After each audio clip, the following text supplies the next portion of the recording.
fine. This never pops off the way it's supposed to. Anyway, hey girl. Hey. All right, so we're talking to Miss Nalia, not Madison J, guys. Nalia from 2019. Yeah. All right, so what are we back here for? So you just released the podcast a couple months ago. You have launched a whole new movement that is like just so gravitating. So just speak up a little bit about what we are in for the rest of 2019. Well, thank you. I think this is coming full circle for me because you remember back in December when we recorded, it's kind of like we predicted a lot of things that are happening now.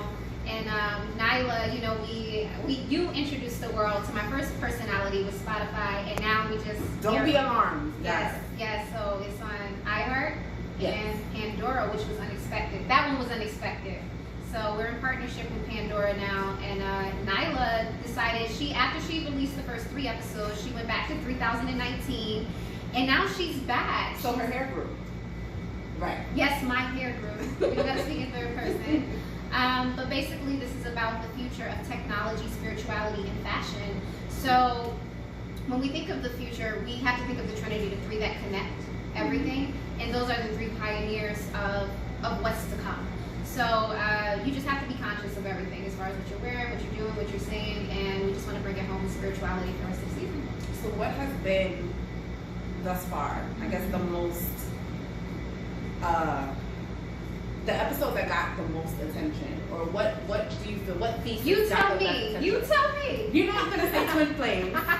The Twin Flames thesis was my ish because everybody wants to talk about love and relationships and who they're compatible with and things like that. So that really opened up my eyes to a lot of things. And I kind of feel like Madison was the first person to actually bring up this Twin Flame And you've been around ideology. Yeah, you.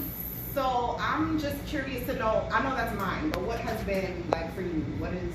Honestly, so I think the Twin Flame thesis, that was actually, just give you an exclusive, I was battling with where I was going to release the podcast, and you know this from behind the scenes, and as soon as I released that thesis, boom, everything just started magnet, but it was kind of like the one that I was afraid to because it was so vulnerable for me, because like you said, back in 2016-17, when I first started doing the spiritual research, and we've been friends for a long time, before the Bindi, and so when I first put out the concept of Twin Flames, there was really nothing about it on the internet at all. And so I used to, back in like 2016, I would sit in the library and it was just going off the vibrations and what I felt, and I would literally have to look in books.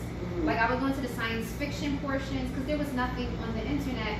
And then after, you know, we put out the first podcast, now we're back here, and after, you know, I was hospitalized for an anxiety attack after season 2, and to come back to it, I never wanted to touch the topic again. But then God made me touch the topic again because unfinished business. It was unfinished business. So the Twin Flame, when I'm putting out my thesis, as a journalist, I'm also showing people that there are different forms of journalism, because anyone that knows me knows that who I really am, I'm very shy unless I'm around my people. I'd rather sit at home and study organs and healing and go to the library to look up spiritual pieces. That's what I like to do. But when Madison or when Nyla comes out, it's a different side of me that I'm introducing to the world. Like Nyla's all about tech, and she's a digital strategist, and she's from the future. And you know, looking back, no one was really even doing like futuristic trends, and now it's freaking everywhere. But back to the Twin Flame. So the thesis that I put out, I'm showing people different portions of journalism, because what I feel like when we put out, it was a 3-part thesis. So the name of it is The New Twin Flame. Challenging the concept of a false flame based on Christianity's ideology of BC-AD concept. So it goes into the theory of before Christ and after death. So me personally, I don't believe in negative vibrations. You know that. Even when you come to me with some negative shit, I'm like, yo, bro, nah, we don't got time for that, sis. Come back. So I always look for the positive and stuff. So in my mind, with the concept of a false flame from the research that I was doing, and you could go on the website, it's different citations of it, but I don't believe in anything negative. So really, a false flame, that concept is really a BC flame, and it kind of sinks into my next thesis, which is modern day prophets. So I believe if you stay pure enough in a lifetime, that God can use you similar to how he used Jesus, as a modern day prophet to show what the purification of a lifetime can do. So a false flame, I like to call that the BC flame, because I don't believe anything is false, because that has a negative notation to it. So the BC flame is the one that breaks you down, the narcissist, they destroy you. But you have to do that because like Jesus died on the cross. So you have to die to be reborn again. So that's when you meet your AD flame after death. And I believe this is this. So which one are you supposed to end up with? Well, the goal is not necessarily to be with any twin flame. You can be with your twin flame. You can be with the goal is to be with your 5D life partner, whether it's a soulmate or a twin flame.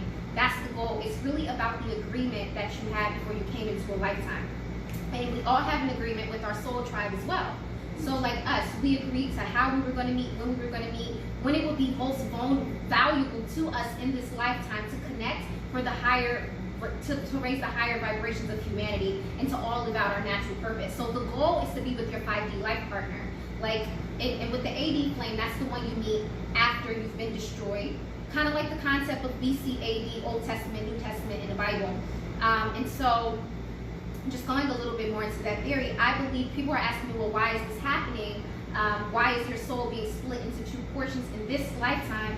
And if you go into the thesis, and I'm going to back up and talk a little bit about the three concepts of the thesis for journalism. So if you go back into the thesis, I discuss a little bit of how our soul is being divided because this lifetime is very special. It is the first lifetime where we no longer have two realities. Any lifetime before this, we've just been balancing the 3D and the 5D. The 5D is the spirit realm, that's why we go to sleep. The 3D is reality, where we are right now. Any lifetime before that's the only two worlds we've had. However, and that's why I introduced the concept of Nalia, we are now entering three worlds because that thing, look, it's right on your lap. It's right on your lap collecting voice. It's collecting my voice right now. It's collecting my visuals. These things are a world. Technology is a world. And in this lifetime moving forward, we will never not have technology. And so that is the concept of Nalia. It's really connecting that. And that's also why time, especially this year, has been speeding up quickly. It's because we, as humans, we have not connected, balancing three worlds at once. It's the first lifetime that we've had to do this. And that's why I came up with the concept of Nalia, who's from the future. And so she's back to give these secrets so everyone else can kind of connect the dots. And that's why it's kind of puzzling to me when I start to see everyone doing like little Bible trains that we started months ago. I'm so corny. Well, I just feel like it's so interesting when you open up that side, because a lot of people are afraid of it. Terrified of it. They are terrified. But that's also why I broke the thesis up into three parts. To show, because I've also realized by the grace of God, and I say this as humble as possible, but there's really no lane for spiritual journalism. Like when we started back in 2013. You were not. She was an entertainment journalist. Yeah, but there was also no, like you said, I was doing PR, but I was really doing digital marketing as well. But there was no title for it yet. Back then, we just labeled exactly. So we didn't have that label yet. But now we look back and we're like, we thought it was just PR, but it was really pioneering digital marketing back then. And that's also what I'm doing now with spiritual journalism. So with that concept, and I say that very humbly because I'm just a vessel of God. It sounds too cool, so I have to make sure I clear that up. I'm a vessel. I just want to keep living it. This is all God. It's bigger than me. I'm literally, by the grace of God. I want to make sure I put that out there. But that's why I introduced the three different concepts to the thesis that you really like. So I broke down the new twin flame into three parts. I broke it down into three parts, and from the beginning I told people make sure you're listening to my strategy as well, not just the digital marketing strategy. So the first part that I wrote was written, because there are journalists out there who are just written journalists. Like, you don't have to do audio, you don't have to do visual. Written, and also I believe that written is the most predominant one, and also because that is what's going to, if the internet could fucking break in a second. Right. It has. How many times has Instagram broke this year? Yeah. Written is the most important, but no one likes to read anymore. So I made that the first one. So now people are like kind of glancing over it. They're like, okay, Madison, what is this? You know, it's a written thesis. The main concept of the millennial and Generation X, Generation Z, what they want is we're visual, fast people, right? So you give them that last. the first thing I put out is what they don't want the most, but something to spark you. It's like, okay, a written thesis. So you're glancing over and not really reading it. Yeah. And I put that out. A week later, I'll put out the audio. So there are also just journalists who are just voice journalists to be heard. And so then I'll put out the audio. So now people are interested with the podcast. I'll drop it the podcast episode. So now it's like, they'll go back and they'll start to read. And then after that, you drop the visuals and you just bring it on home. But that is also a strategy to show people there are different formulas to spiritual journalism. Because there's no name for it right now. So when God is using you, you got to make sure you pay off space for everyone. Exactly. And I think that's where it comes in, like looking into yourself and finding out or getting in touch with what God has blessed you with. And everything is not just visual. That's one thing that I want to make sure is very predominant. Everyone's not a visual journalist, and that's okay. But like you said, it's about tapping into you. Being we all like different things. We're all great. Like one of my editors-in-chief for my website, Sharon, she is amazing with the pen. She's a beast. She has a publishing company. That's why she's my editor. I can edit, but not like that. So that's why I created that area where I can have other editors for me who are better, who are here for that. So you give people lanes to shine in, because we all have bright lights. One person isn't greater than the other. We all shine differently, but we all shine. It's why we come in here. That's why we have chefs. Some people who love foods. We all have an agreement before we come into this lifetime, and that's why we adapt certain traits. That's why we love certain things. That's why we're born in certain regions. But it's all to connect the dots of the larger puzzle of that is humanity's higher frequency being raised when we all serve our purpose. So, what at the end of season 3, what would you have wanted your listeners to take from it the most? Be your fucking self, bro. Like, you are so awesome.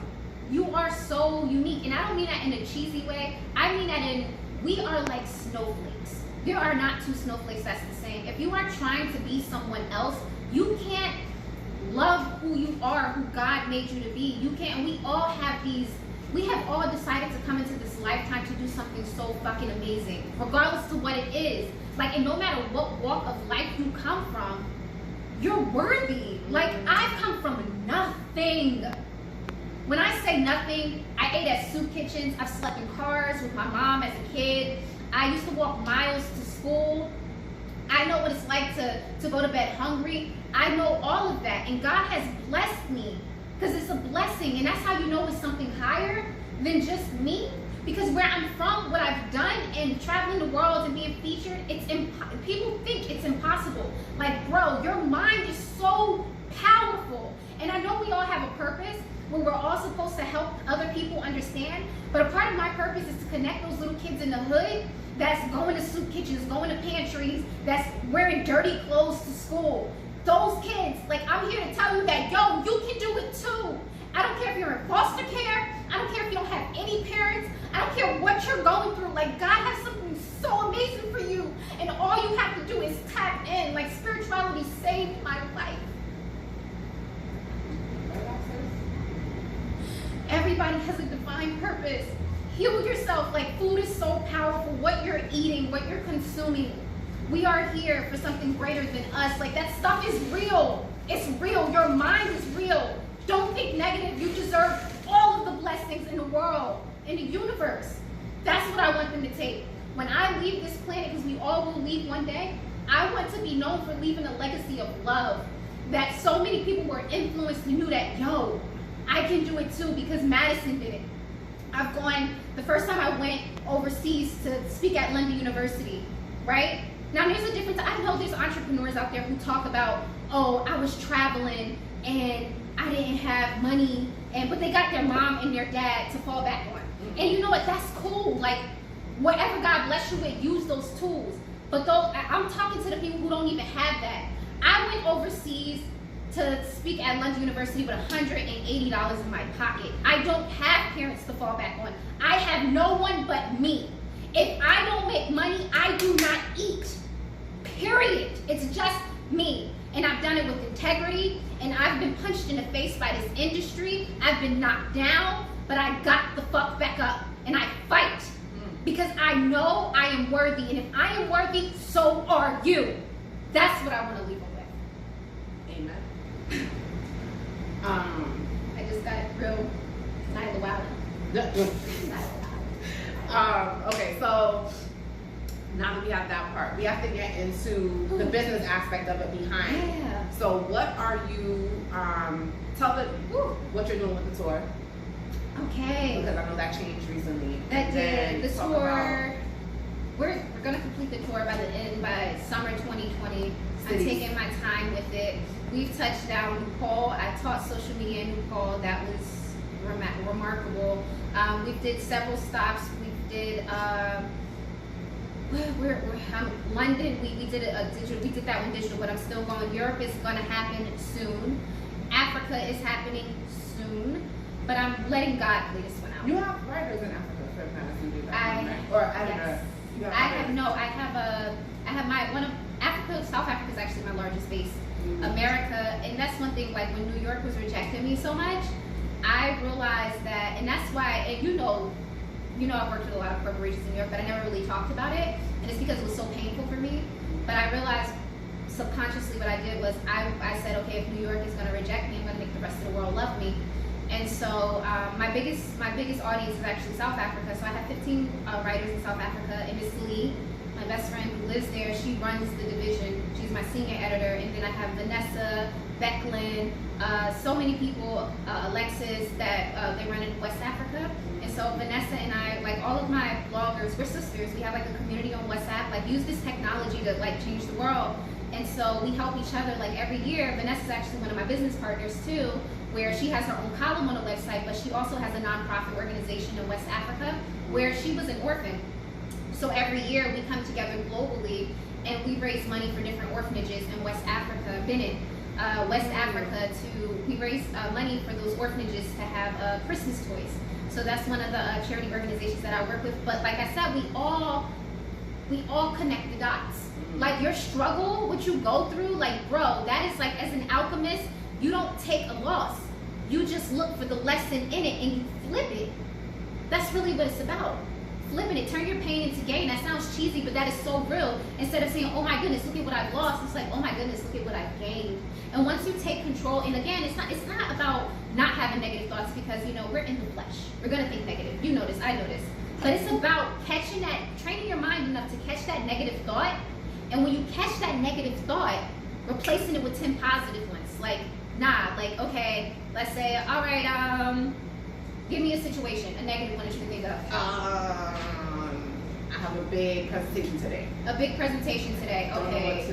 I'm gonna mess it up. I'm gonna mess it up. I don't want people there. All right, so now you have that negative thought. Yeah, now I'm nervous. You're nervous. I'm nervous, I have nervous energy, I'm always gonna mess it up. Okay, so now tell me 3 positive things about that. For example, God has blessed me to be in a room with important people, so how can I mess it up? Because I wouldn't be here if it wasn't for me. I am advancing my public speaking. I am better than where I was last year, and only greater good is going to come to me. I'm about to make a fashion statement. Gotta put a phone one in there. Yeah. But that's how you do it. It's not about not having a negative thought, because that's impossible. We're in flesh. It's about catching that shit and being like, nah, sis, come back.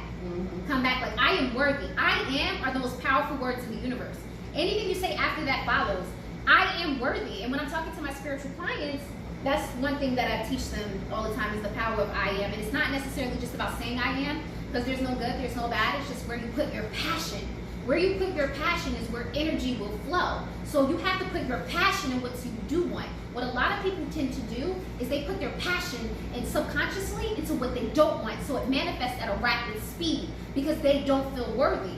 See, everything, and that's how people stay in poverty. If we're going to talk about creating generational wealth, that starts here. That starts here. That starts in our spirits. That starts in our minds. And women, that starts in us as well. Because whether, I know we live in a promiscuous time. I'm not going to get too much into that. Everyone has their own journeys.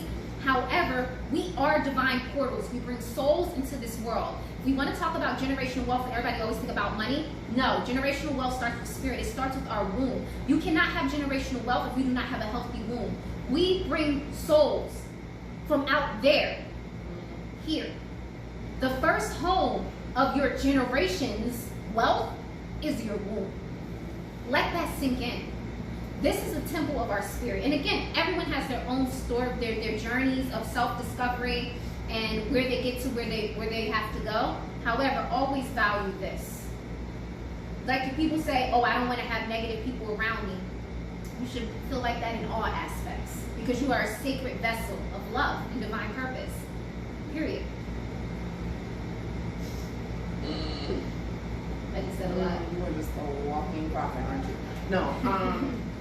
So Is Tupac in Cuba? Yes, definitely. so the tour is gonna continue as well, but Yes. and so besides the podcast and the tour, what else do you wanna bring to light or highlight that you are doing? I'll give you an exclusive right now. This isn't coming out until next month, so I have two more pieces coming out this month, but I believe that it's already out to the public. Next month, at the top of the year, I actually put out my 3rd book, Eat Like a Chakra Goddess. That was pretty cool. So what I've decided to do is I'm actually going to start a volume series. And so the next 2 books that I'm putting out in August is going to be Heal Like a Chakra Goddess and Bathe Like a Chakra Goddess. Once I get to volume 5, I'm actually going to start making a thesaurus. So it's going to be an entire thesaurus it's going to be called Like a Chakra Goddess Thesaurus, and it's going to have all the volumes within it. So that's the first of its kind.